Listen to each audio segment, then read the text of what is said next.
আমরা বিগত 5ই আগস্টের পর থেকে এই বাংলাদেশের যে সমস্ত অপরাধগুলো হয়েছে, যে সমস্ত জুলুম হয়েছে, তার কোনো কাজের সাথে আমরা কেউ সম্পৃক্ত হইনি, ব্যক্তিগতভাবে আমি কিংবা আমার দলের লোকজন।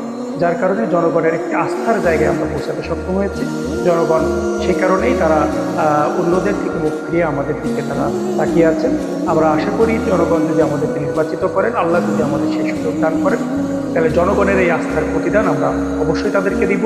বিশেষ করে তাদের চিকিৎসা সেবা, তাদের কৃষকদের কৃষি সেবা, যুবকদের কর্মসংস্থান, আমাদের শিক্ষার মান উন্নতিকরণ, কর্মমুখী শিক্ষা ব্যবস্থা প্রচলন করা, আমাদের অবকাঠামোকে একটি মানসম্মত পর্যায়ে নিয়ে যাওয়া, আমাদের রাস্তাঘাটগুলোকে সুন্দর পর্যায়ে নিয়ে যাওয়া, আমাদের যুব সমাজকে মাদকের ভয়াল ছবল থেকে উত্তরণ ঘটিয়ে ফেরত নিয়ে এসে তাদেরকে একটি দেশের সম্পদে পরিণত করা।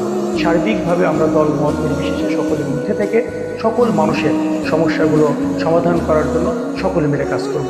আমরা একটা জবাবদিহিতামূলক প্রশাসন উপহার দিব, একটি দুর্নীতি মুক্ত বাংলাদেশ জনগণকে উপহার দিব।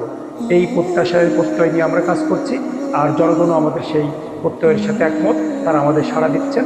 আমরা আশা করি যে আগামী বাংলাদেশ ত্রয়োদশ জাতীয় সংসদের যে 12ই ফেব্রুয়ারি যে নির্বাচন, সেই নির্বাচনে জনগণ দলে দলে তার ভোটাধিকার প্রয়োগ করবেন এবং তার পছন্দের সৎ, যোগ্য এবং জনগণের কাছে দায়বদ্ধ এবং আল্লাহর কাছে জবাবদিহিতা সম্পন্ন নেতৃত্বকে বেছে নিয়ে একটি সুন্দর বাংলাদেশ গড়ে তুলবেন।